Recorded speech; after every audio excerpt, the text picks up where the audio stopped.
বহু রোজাদার আছে যাদের রোজা ক্ষুধার্ত থাকা ছাড়া আর বিশেষ কোনো কাজে আসে না।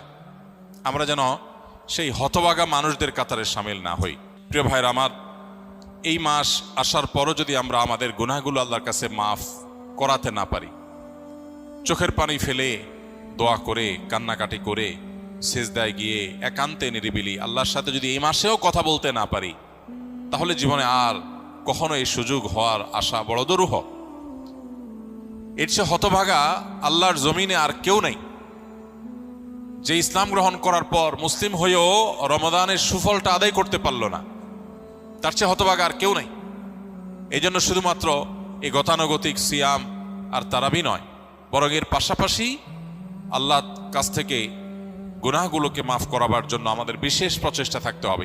দুর্ভাগ্য আমাদের, আমরা বেশিরভাগ মানুষ রমাদান মাসের গভীর তাৎপর্য, গুরুত্ব, এর মাহাত্ম্য, এর মর্যাদা, আল্লাহর তরফ থেকে এই মাসের বিশাল বড় যে সুবর্ণ সুযোগ, সেটিকে আমরা অনুধাবন করতে পারি না।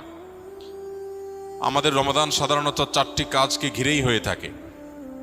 আমরা সচরাচর রমাদান মানে মনে করি বেশি থেকে বেশি দিনে রোজা রাখা, সিয়াম পালন করা, রাতে তারাবির সালাত আদায় করা, আর সন্ধ্যা ইফতার এবং ভোরে সাহারি করা।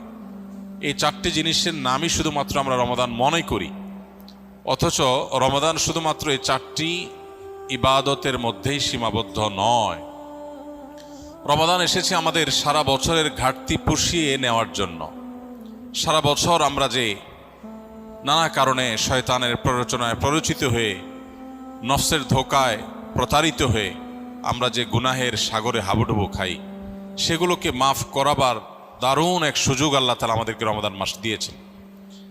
এবং সেই সাথে সারা বছর নেকামল করার যে সুবর্ণ সুযোগ আল্লাহ দিয়েছেন, সেগুলো আমরা হাতছাড়া করার পর বছরের সবচেয়ে বড় রিকভার করার মাস হলো, সময় হলো, মৌসুম হলো রমাদান মাস। এজন্য এই মাসটি হলো ইবাদতকারী, ইমানদার, মুসলিম এবং জান্নাত প্রত্যাশী মানুষদের